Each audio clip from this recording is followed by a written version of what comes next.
오늘 우리가 함께 읽은 이 말씀은 지상명령이라고 일컬어지는 본문이지요.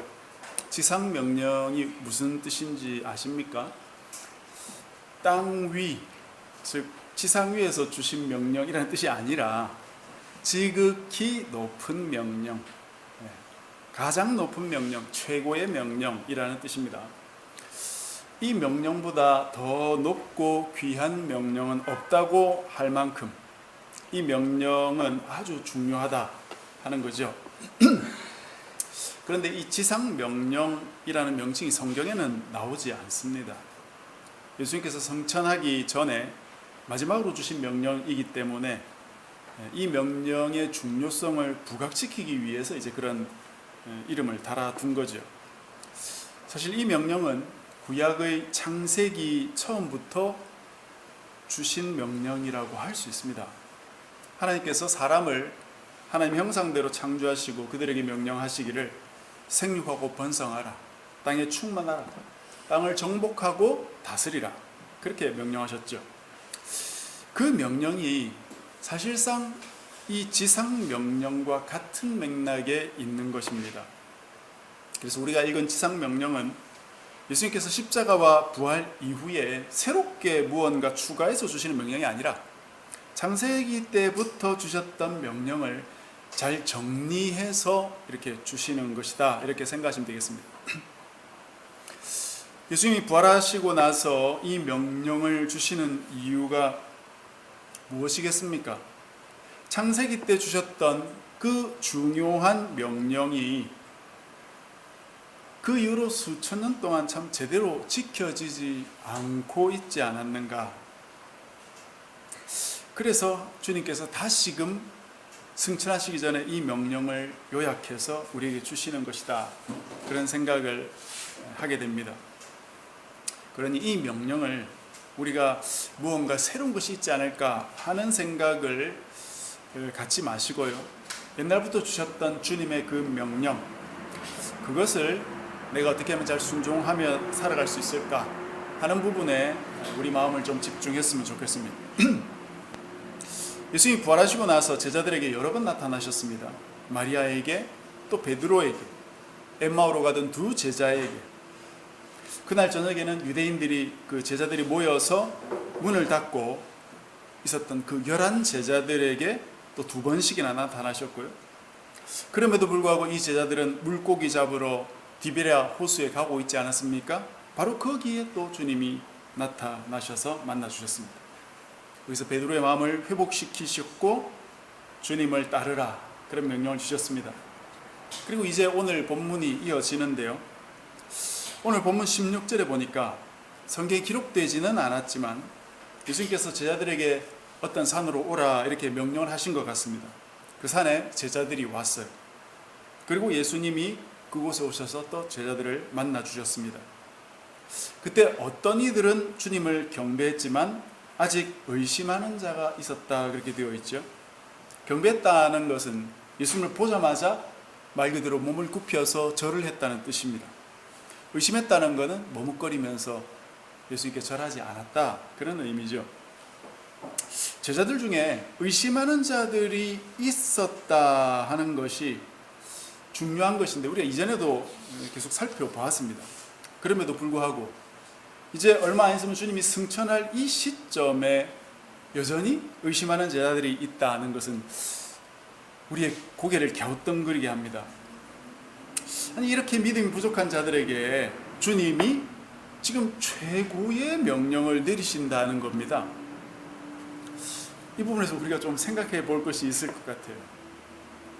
여러분, 어떤 정말 중요한 명령을 내린다면, 그리고 그 명령이 어쩌면 이 세상을 바꿀 만큼 진짜 중대한 명령이라면 그 명령을 받는 사람들은 어떤 모습이어야 되겠습니까? 그야말로 명령을 내리는 사람과 거의 동일한 정신 상태로 무장된 그런 사람들이어야 하지 않을까요?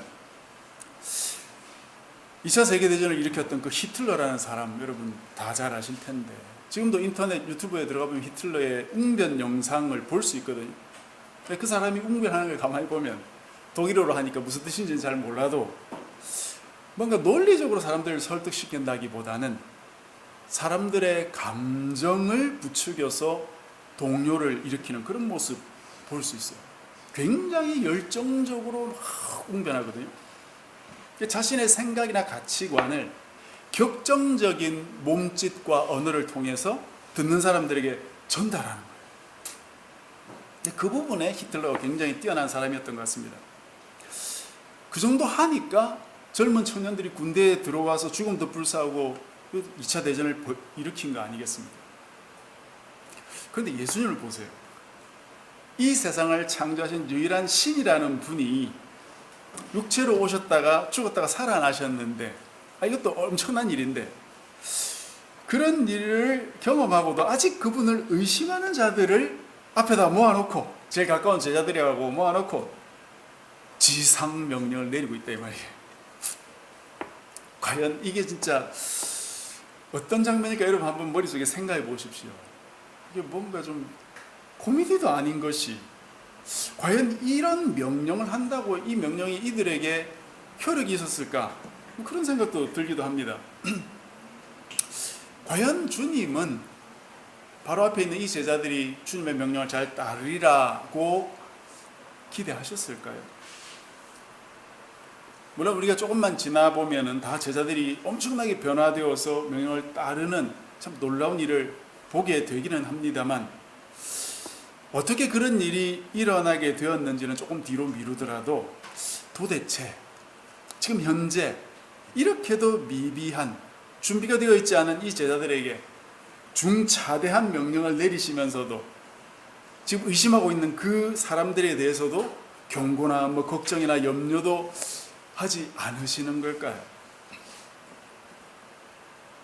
의심하는 자들도 있는 마당에 그런 중대한 명령을 내리신 것으로 볼 때, 이 명령이 단지 그냥 성취되는 것 자체가 목표가 아닐 수도 있는 것이 아닌가 하는 생각을 조금 해보게 되는 것 같아요.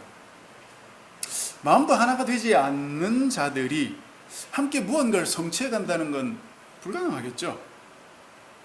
명령의 성취 자체가 목표라면 의심하고 의심하고 있는 그 무리들을 내쫓든지, 아니면 그들이 확신을 가지도록 어떤 조치를 취하든지 해야 되지 않겠습니까? 왜 그렇습니까? 이런 자들을 가만히 두면 분명히 다른 사람들에게 자신의 의심과 회의 이런 것들을 조장할 것이고, 이제 조금 믿어보려고 하는 그런 마음을 가진 자들에게 마음을 흔들어 버릴 수 있지 않겠습니까?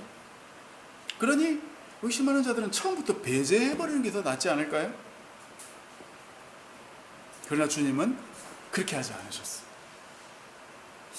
그 의심하는 자들도 11제자인 이 사도의 무리에 그대로 두시고 이 엄청난 명령을 지금 주고 계신다 이 말입니다. 주님 어떻게 그러실 수 있었을까요?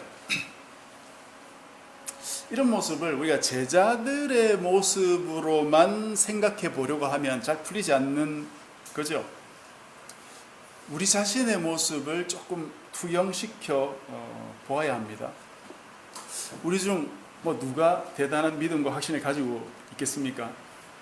우리 모두는 이사야 42장 3절에 말씀하신 대로 상한 갈대고 꺼져가는 등불일 겁니다. 그런데 주님은 뭐라 했어요? 상한 갈대를 꺾지 않으시고 꺼져가는 등불도 끄지 않겠다고 주님이 말씀하셨어요. 지극히 약하고 믿음도 흔들리는 이들이라 할지라도 그들의 믿음을 불어버리지 않으시고 안 꺼지게 보호해 주시고 붙들어 주시고 그들이 올바로 설 수 있도록 은혜를 베풀어 주신다는 거죠. 왜냐? 미션 완수가 목표가 아니라 그렇게 연약하고 힘들어하는 자들을 세워가는 것, 즉 그 과정이 사실은 목표이기 때문에 모든 민족을 주님 제자로 삼는 것이 최종의 결론이라고 한다면 그 길로 나아가는 제자들 자신부터 진정한 제자가 되어야 되는 것이겠죠. 도마처럼 확실한 것이 없다면 믿지 않겠다 그렇게 말하는 자들도 있을 수 있고, 또 디베랴 호수에 물고기 잡으라 그러던 7 제자들처럼 잘 믿다가도 뭐 자기의 믿음의 길을 잃어버려 가지고 옛날 모습으로 돌아가려는 그런 자들도 있겠지만, 그런 자들 하나하나를 붙잡아 세워가는 과정 역시 모든 민족을 제자 삼는 일이라 이것입니다. 이 11제자 모두가 예수님의 진정한 제자가 되는 것도 간단한 일이 아닙니다. 복음서와 사도행전을 이어서 보면 사도들이 예수님 승천 이후 얼마 안 돼 상당히 변화되어 가지고 이렇게 전도도 하고 기적도 일으키고 그렇게 다니는 것 같지만, 그들은 우리와 시작이 다른 사람들이었죠. 그들은 원래부터 메시아를 기다려왔던 유대인들이었고, 예수님과 3년을 가까이서 지내왔던 사람들이고, 예수님의 기적이나 십자가, 부활, 승천 모든 것을 목격한 자들이지 않습니까? 출발선이 우리가 다릅니다. 물론 주님이 보지 않고 믿는 자들이 더 복되다, 보지 않고 믿는 게 더 쉽다, 그렇게 하신 말씀을 생각해 볼 때, 자기들이 3년간 가까이서 따라다니면서 밥도 같이 먹고 잠도 같이 잤던 한 사람이 하나님의 아들이다, 신의 아들이다 하는 것이 쉽게 믿기지는 않았겠다 하는 그런 생각도 듭니다. 그렇다면 우리가 하나님을 믿는 것, 그것은 그러면 더 쉽냐? 실제로 그것도 그렇게 간단한 것은 아닌 것 같죠. 우리의 인생 속에서 우리가 하나님을 믿어가는 과정, 믿었다가도 회의하고 결단했다가도 또 흔들리고, 은혜를 받아서 어떨 때는 그냥 막 하늘 위로 둥둥 떠다니는 것 같다가 어떨 때는 상처받아가지고 집에 콕 박혀서 아무도 만나고 싶지 않는 그런 모습일 때도 있죠. 이런 모든 과정, 이것이 결국 모든 민족을 제자 삼는 발판이 될 수 있다는 것이죠. 그러니 주님은 비록 지금은 의심하는 제자들이라 할지라도 아무런 걱정 없이 대단한 명령을 주고 계신 것이 아닌가, 그런 생각이 듭니다. 우리 역시 하나님 백성이고 하나님의 교회라면 이 지상 명령은 우리에게도 주어진 것이라고 할 수 있습니다. 이 명령을 수행하기 위해 우리는 어떻게 해야 됩니까? 모든 민족을 제자 삼기 위한 거대한 목표를 가슴에 새기되, 내 믿음이 아직 부족하다면 나 자신을 잘 추슬러 가면서 걸어가면 되는 것입니다. 믿음이 흔들릴 때 주님께 도와달라 기도하시고, 진짜 살기 싫다 그럴 때 주님께 한 줄기 빛을 보내달라고 기도하시고, 계속해서 살아갈 수 있도록 힘을 달라고 기도하면서 걸어가는 것이죠. 주님께서 세상 끝날까지 내가 너와 함께 하겠다 약속하셨으니까 분명히 주님은 그 약속대로 우리와 함께 하실 줄 믿으며 걸어가는 것이죠. 그리고 그렇게 부족한 나이지만 하나님의 은혜로 주신 주님의 명령을 따라 살아가게 해주십시오, 그렇게 기도하면서 걸어가는 것입니다. 그러나 그렇게 기도하면서도 주의할 것이 있다면 그 문제의 해답은 시간이라는 사실이에요. 시간이 지나야 해결됩니다. 아무리 기도 빡시게 한다고 해서 해결이 잘 안 될 겁니다. 며칠 밤샘 기도하고 뭐 산기도 하고 기도원 가고 어쩌면 별로 소용없을 수 있어요. 그냥 그 어려운 시기를 참고 견디셔야 됩니다. 그냥 그 시기가 지나가면 돼요. 그런 시기가 오면 내게 이런 시기가 왔구나. 예전에 우리의 믿음의 선배들이 영혼의 어두운 밤이라고 부르는 시기거든요. 내 영혼에도 어두운 밤의 시기가 왔구나. 그러면서 그냥 그 시간들을 인내하면서 지나가라 하는 겁니다. 이런 회의의 시간은 그 무엇으로도 사실 해결이 안 됩니다, 여러분. 아무리 좋은 분이 와서, 좋은 목사님이 와서, 뭐 대단한 신학자가 와서 이런저런 성경 교훈을 주고 우리를 위로해 준다고 해결이 잘 안 됩니다, 여러분. 시간이 약이에요. 시간이 지나야, 어느 정도의 시간이 지나야 해결되는 것이 있다 이 말이에요. 그러니 너무 걱정하거나 실망하지도 마시고 그런갑다 그러면서 내가 하던 일 그냥 계속하면서 견디시라는 것이죠. 그 방법밖에 없습니다.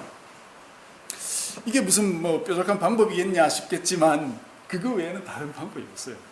여러분 욥을 생각해 보십시오. 욥이 그렇게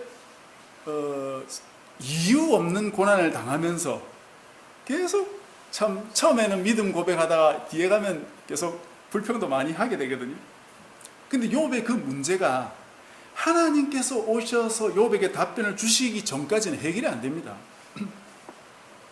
그냥 견디면서 때로는 불평도 하고 때로는 뭐 이 사람 저 사람 지적도 하고 욕도 하고 그러면서 사는 거예요. 그렇게 해서 어느 정도의 시간이 지나면 나도 모르게 그 문제가 해결되어 있는 거죠. 그게 참 놀랍도록 비밀스러운 하나님의 역사인 것 같습니다. 그렇게 견디면서 살아야 한다 기도하면서도. 그렇다면 이제 구체적으로 이 명령의 내용이 무엇인지 우리가 좀 살펴봐야 되겠는데요. 18절부터 20절에 그 내용이 구체적으로 나옵니다. 크게 두 가지로 나눌 수 있어요. 먼저는 18절에 나온 것처럼 예수님께서 하늘과 땅의 모든 권세를 하나님께 받으셨다 하는 그 선언과 그 뒤에 나오는 명령 자체, 이렇게 두 개로 나눠질 수 있는데, 이 명령 자체는 또 세 가지로 나누어집니다. 모든 민족을 제자 삼는 것, 아버지 아들과 성령의 이름으로 세례를 주는 것, 그리고 내가 너에게 분부한 모든 걸 가르쳐 지키게 하는 것입니다. 그런데 여러분 뭐 여기저기서 들으셨겠지만 첫 번째 동사가 본동사입니다. 뒤에 두 개의 동사는 분사형 동사예요. 즉 제자를 삼으라. 삼때 어떻게 삼느냐? 세례를 주고 가르침으로써 제자 삼으라는 것입니다. 다시 말해서 제자 삼는 게 최종 명령이에요.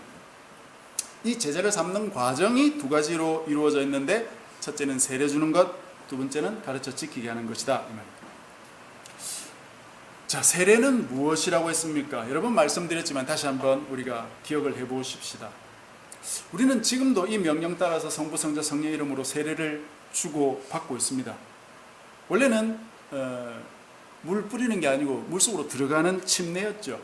그러나 침례가 불가능한 상황일 때는 물을 준비해서 머리에 이렇게 얹는 것으로도 했습니다. 원래는 이게 뿌리는 건데요. 그렇게 3번 하도록 했습니다. 그것이 이제 쉽고 간편하니까 대중적인 방식으로 지금까지 정착되어 왔어요. 오늘날 교회에서는 세례를 받으면 세례 증서도 주고 선물도 주고 뭐 축하도 많이 해줍니다. 세례를 받으면 이제 정식 신자가 되었다 해가지고 교인 명단에도 올리게 되어 있고요. 우리 교단도 매년 입교인, 이 교회 안으로 들어온 사람, 그 사람이 세례교인인데요. 그런 사람이라고 해서 숫자를 세고 보고하게 되어 있습니다. 어떤 교회들은 세례식을 교회의 큰 축제로 여겨서 막 잔치를 베푸는 그런 모습도 볼 수 있습니다. 이렇게 세례를 축하하는 건 좋은 모습이죠. 과연 이게 물 세례가 그렇게 중요한 일일까? 어떤 분들은 물 세례가 다가 아니라 물 세례 이후에 성령 세례를 받아야 된다, 그렇게 주장하는 사람이 있죠. 그 성령 세례란 능력과 은사를 받는 것이다. 뭐 방언도 받고 뭐 치료 은사도 받고 그런 거 받아야 하나님 나라 일을 할 수 있다, 그렇게 주장하는 사람들이 있죠. 근데 여러분, 저도 이것 때문에 학교 다닐 때 굉장히 고민을 많이 했는데 성경을 자세히 보면 그게 아니라는 사실을 좀 배울 수 있습니다. 예수님이 세례 요한에게 물 세례를 받을 때 동시에 성령님 내려오셨죠. 이게 성령 세례거든요.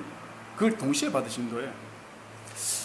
엄밀하게 따지자면 물 세례와 성령 세례를 구분할 수는 있겠죠. 물 세례는 물로 받는 것이고 성령 세례는 성령님이 오시는 걸 받는 거니까 구분할 수 있습니다. 그런데 의미는 이 두 가지가 사실상 동일해요. 세례 요한이 물 세례를 줄 때 무엇이라고 하면서 줬습니까? 회개하라, 천국이 가까웠다 그랬죠. 예수님께서만 하신 말씀이 아니라 그 전에 세례 요한이 하던 말입니다. 이게 여기서 회개의 의미는 잘못 살아가고 있던 모습을 돌이켜서 하나님이 원하시는 방향으로 살아가는 것이다 그랬죠. 돌이킨다는 의미에서 이전의 나와는 결별하고 주님 안의 새로운 나로 살아가는 것이기 때문에 새로운 나가 되는 것이죠. 예수님은 이것을 설명하면서 나를 부인하고 십자가를 지고 주님을 따라라, 그렇게 말씀하신 것입니다. 나를 부인하는 것이 죽는 것이고 주님을 따르는 것이 새 길을 쫓아서 걸어가는 것이니까 그게 살아나는 것이고. 세례가 무엇이라고 했습니까? 세례 역시 죽고 살아나는 것이다 했죠. 물속에 들어가는 것이 죽는 것이고 밖으로 다시 나오는 것이 새 생명 얻고 살아가는 것이다, 그것을 표현하는 겁니다. 그러니 세례가 사실상 회개를 표현한 것이에요. 이 과정 안에서 죄가 처리되는 것입니다. 우리가 죽어버리기 때문에. 이전에도 말씀드렸듯이 죄를 도덕적인 문제 하나하나로 생각하시면 안 된다 이 말입니다.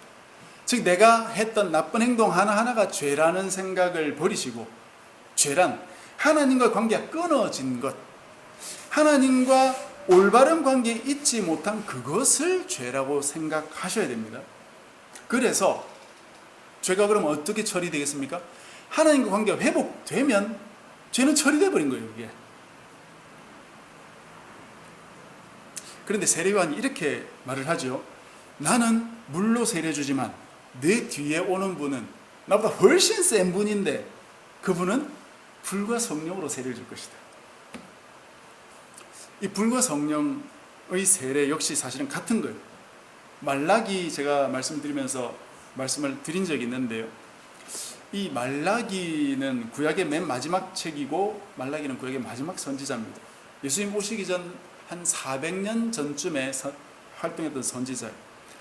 그가 예수님이 오실 걸 예언했는데 이 말라기 3, 4장에 보면은 여러분 주보 뒷면을 참조하셔서 보면 됩니다. 메시아를 언약의 사자라고 부릅니다. 이 언약의 사자가 오면 금을 연단하는 자의 불과 표백하는 자의 잿물 같을 것이다 라고 했습니다. 금을 연단하는 자의 불은 용광로 불 말하는 거죠. 표백하는 것은 이 때를 씻어버리는 거니까 세제 같은 그런 겁니다. 언약의 사자가 그런 분일 것이다.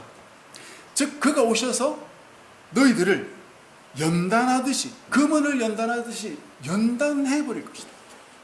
불로 연단한다 이 말이죠. 금이나 은 안에 불순물을 제거하고 순도 높은 금은을 만들듯이 너희들을 그렇게 만들어버리겠다는 거죠. 그리고 4장에는 용광로 불 같은 날이 될 것이다. 그분이 오시는 날. 그때 교만한 자와 악을 행하는 자를 다 불태워버린다고 했습니다. 즉 언약의 사자가 오셔서 행할 일은 불태워버리는 일이다 이거죠. 뭘 태운다는 겁니까? 불순물을 불태운다. 우리의 죄악을 불태운다. 태워서 버리는 게 아니라 금은을 단련하듯이 불순물을 제거하고 순금, 순은을 만들어 간다는 거예요. 불로 재련한다 이거죠. 그것이 바로 불세례요 성령세례입니다. 그러니 의미가 물세례와 동일한 것이에요. 바울이 로마서에서 했던 말이 기억나십니까? 물세례는 몸으로만 받는 것이 아니다. 너희들 마음의 세례를 받아야 된다 그랬죠. 그것이 바로 성령세례를 가리키는 것이에요. 왜 마음에 받아야 됩니까? 만물보다 거짓되고 심히 부패한 것이 마음이라고 예레미야에서 이야기했기 때문이죠. 또 로마서 1장에서는 사람이 자기 마음에 하나님 두기 싫어하니까 하나님이 그들을 하나님 없는 마음에 방치해버리니까 모든 악행들이 거기서 나온다고 했죠. 우리 마음이 문제인 것입니다. 마음이 죄악의 온상이에요. 마음 속에 있는 문제가 제거되고 그것이 불태워지고 그것이 처리가 되어야 되는 것입니다. 그것이 바로 물세례든 불세례든 성령세례든 세례가 의미하는 바입니다. 물세례 받지 말라는 것이 아니에요. 받되 그 의미가 무엇인지 잘 새겨보라는 것입니다. 진짜 세례는 주님이 주시는 성령세례예요. 성령세례를 통해서 주님 우리 마음을 깨끗이 빚어가시고 새 사람이 되게 하신다는 것을 우리가 기억해야 되겠습니다. 그것이 세례를 베풀어라 하는 첫 번째 명령이에요. 두 번째는 예수님께서 분부한 모든 걸 가르쳐 지키게 하라 그랬죠. 쉽게 말하면 예수님을 믿겠습니다 해서 우리가 세례를 받지만 그것으로는 반쪽짜리 성도다 이거죠. 무엇이 더 필요합니까? 주님이 분부한 것을 지켜야 진짜 백이 성도가 된다. 주님이 분부한 것은 무엇입니까? 성경에 엄청난 많은 율법들이 있죠. 성부 하나님도 명령을 내리시고 성자 예수님도 명령을 내리시고, 다행히 성령님은 별 말씀이 없어져가지고 명령이 없지만 성령님도 명령을 내리셨다면 아주 너무나 많아서 골치 아팠을지도 모르겠습니다. 그 많은 명령 하나씩 세워가면서 우리가 다 어떻게 순종하며 살겠습니까? 다행히도 예수님께서는 새로운 명령을 주신 게 아니고 구약의 모든 명령을 압축해서 우리에게 가르쳐 주신 거죠. 하나님 사랑, 이웃 사랑. 하나님 사랑은 지난주 말씀드린 것처럼 하나님께 신실한 것, 하나님께 대한 내 믿음을 지켜가는 것, 그것이 하나님 사랑입니다. 그럼 이웃 사랑은 무엇일까요? 그것도 뭐 10계명부터 해가지고 성경 전체 엄청 율법이 많지만 주님은 그것을 하나로 만들어 주셨어요. 이웃 사랑이 뭐냐? 황금률이라는 말씀으로 알려주셨는데요. 마태복음 7장 12절 말씀입니다. 그러므로 무엇이든지 남에게 대접을 받고자 하는 대로 너희도 남을 대접하라. 이것이 율법이요 선지자니라. 아주 간단한 명령이에요. 그러나 모든 걸 함축하고 있는 명령입니다. 구약의 모든 율법이 첫째 하나님께 신실하고, 둘째 너의 이웃에게 네가 대접받고 싶은 대로 대접해 주어라. 네가 사랑받고 싶으냐? 그럼 너도 사랑해 줘라. 네가 인정받고 싶으냐? 네가 먼저 인정해 줘라. 네가 무시받기 싫으냐? 너도 상대방을 무시하지 말아라. 다른 사람이 나에게 이렇게 좀 해줬으면 좋겠다 하는 그걸 네가 남에게 해주면 된다. 그것이 바로 이웃을 사랑하는 것이다. 사랑이란 간단합니다. 저 사람이 이걸 좋아하겠구나 라는 생각이 들면 그걸 해주면 된다 이거죠. 때로는 그것이 좀 핀트가 안 맞아서 오해가 생길 수도 있지만 그건 그렇게 큰 문제가 아니죠. 마음이 중요하기 때문에 그 사람의 마음을 이해하게 되면 더 이상 문제가 안 되는 거죠. 그것이 바로 내 이웃을 내 몸같이 사랑하는 그런 말씀의 의미입니다. 이 두 가지 명령, 이 두 가지 명령을 통해서 궁극적인 제자 삼는 명령을 성취해 가라 하시는 거죠. 즉 세례를 통해서 죽고 살아나서 하나님을 사랑하고 이웃을 내 몸같이 사랑하는 삶, 그것이 제자의 삶이다. 우리는 이렇게 살고 있습니까? 정말 나는 죽고 살아났습니까? 하나님 없이 살던 이전의 삶을 버리고 지금 하나님과 함께 살아가고 있습니까? 하나님과 함께 동행하고 있습니까? 하나님과 동행한다는 것이 단지 주님 오늘도 나와 동행해 주십시오 라고 기도하라는 말은 아닙니다. 하나님과 동행하며 산다는 것은 하나님 말씀에 순종하며 산다는 거기 때문에 하나님 사랑, 이웃 사랑을 실천하며 사는 그 말씀으로 바로 이어지는 것이에요. 나는 하나님께 신실합니까?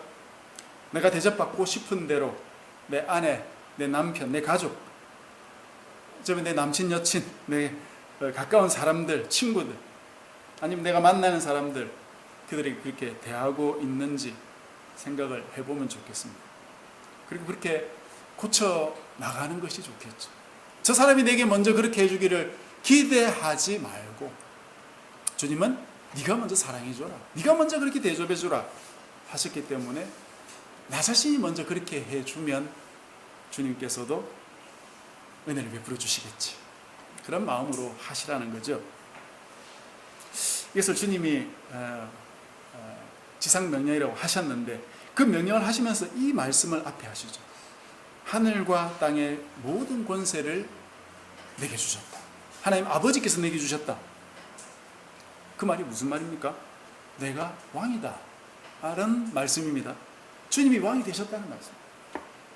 온 세상에 이 어마어마한 권세를 가지신 이 왕이신 예수님께서 우리에게 지금 이 명령을 주고 계신 것이니까 어쩌면 이 명령이 뭐 별것이 있나? 라고 생각이 되고 그렇게 보여도 이게 엄청난 명령이라는 걸 우리가 좀 기억했으면 좋겠습니다.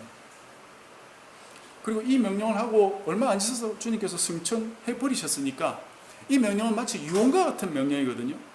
얼마나 소중한 명령이에요. 어쩌면 온 세상의 왕이라는 분이 유언같이 주신 명령이라고 하기에는 참 초라하게 느껴질 정도의 그런 명령이죠. 그러나 이 명령을 주고 주님이 가셨기 때문에 이 명령을 초라한 것으로 생각하는 우리의 시각을 바꿀 필요가 있겠습니다. 주님 주신 이 명령이 바로 진리고 이 명령을 따르면 생명을 얻게 되는 것이고 이 땅에서 천국을 누리며 살게 될 것입니다. 그거 우리가 굳게 믿었으면 좋겠습니다. 이 명령 안에 성경의 진리의 핵심이 담겨 있다는 것이에요. 다른 거, 창세기부터 요한계시록까지 이 두꺼운 거 우리가 그거 다 일일이 기억하면서 못 지키더라도 주님 주신 이 지상 명령 안에 다 담겨 있으니까 이 말씀만 우리가 잘 기억하고 따르면서 산다면 얼마나 좋겠는가 하는 것입니다. 이 명령이 진짜 우리가 따라야 할 명령입니다. 그러니 우리 모두 이 명령대로 살아가십시다. 그래서 주님이 마련하신 천국을 이 땅에서부터 누리며 살아가십시다. 그렇게 해야 의심을 거두고 이 복음을 전할 수 있는, 그야말로 복음을 전파하며 살아갈 수 있는 제자로 거듭나게 될 것입니다. 이 삶을 우리 모두가 살아갔으면 좋겠습니다. 말씀을 맺겠습니다. 주님은 지상 명령을 주시기 위해 이 땅의 사역을 완성하셨습니다. 그 명령은 창세기부터 주어진 명령입니다. 주님 재림하실 때까지 이어져갈 명령입니다. 이 명령이 다이고 이 명령 안에 천국을 누리며 살아가는 비법이 담겨 있습니다. 부디 이 명령대로 잘 순종하면서 살아서 주님이 세우신 천국의 백성들이 되는 우리 모두가 되시길 주님의 이름으로 간절히 축복합니다.